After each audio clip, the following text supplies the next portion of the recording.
Ben, c'est sûr que mon premier réflexe, c'est de me dire que c'est pas intimidant, mais dans le bon sens. Dans le sens que je me sens chez moi. Je me sens en terrain connu, mais avec plein de choses à explorer en même temps. Donc, c'est comme un lieu que je découvre, mais que je connais.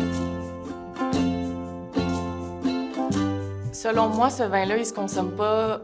C'est pas une histoire d'une journée, c'est une histoire d'un moment particulier qui est choisi. C'est sûr que c'est en après-midi, fin d'après-midi. Euh, on entend la cigale, on entend la nature des cantons de l'Est. J'habite dans les cantons de l'Est, donc c'est sûr que je veux consommer ours dans les cantons de l'Est. C'est le premier vin qu'on boit. C'est le vin que je présente à mes invités en premier. C'est comme ça que je les accueille. C'est comme ça que je leur dis, bon, ben ça va être... notre soirée va ressembler à ça. Puis elle commence comme ça. Puis je nous imagine dans un contexte très intime. Donc, on n'est pas 6, on est peut-être 4.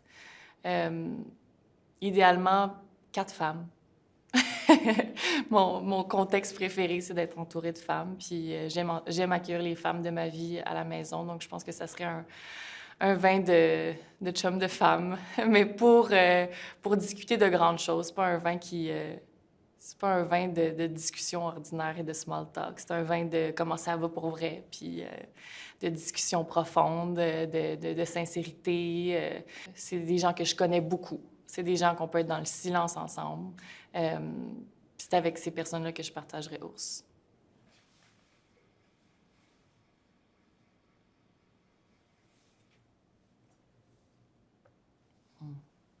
Un vin de vacances. Délicieux.